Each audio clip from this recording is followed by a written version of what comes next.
Yung gaucho daw ang haba, tapos galigo ang taba ng kanyang alaga. Si Machete. Ayun! Oh my God!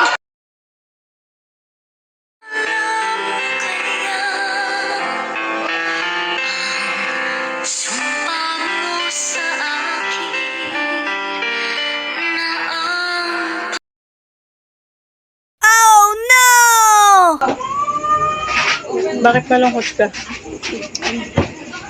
Kilala mo ba si ano? Yung kumpare ko, si ano? Dami-dami mo kumpara, di ko wala kung sino.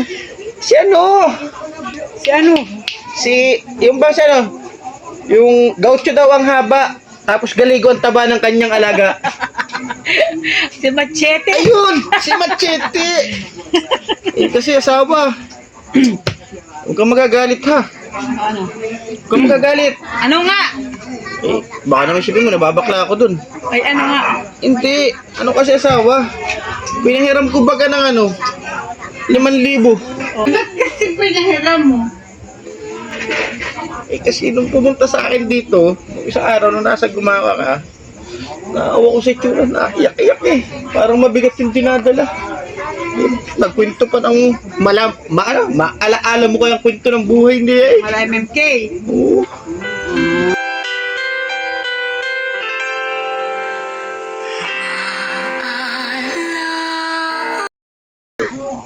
Hanggang ngayon, nasisigi ko galit eh.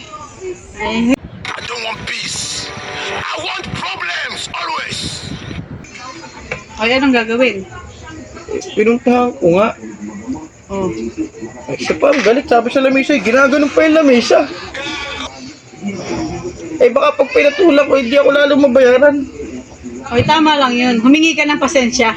Ha? Ikaw ang humingi ng pasensya kasi sinisingil mo. Ganun na pala ngayon? Oo! Eh, paninda natin yun eh. Pampuhunan dito eh. Ah, ganun ba? Ah, doon ko. Humingi ka ng sorry. At kamoy pinautang mo yung ating pampuhunan. Humingi ka ng sorry ha. Pumunta ka na bukas ha. Sige po, pupunta ako. Susubukan ko. Tapang eh. Ganun na pala ngayon na mangungutang. Oo, ganun. Di mo alam. Yun na pala yun. Ako pa magsisorry. Huwag kang mag-sorry. At ako yung naka-high blood sa'yo, magkakape muna ako.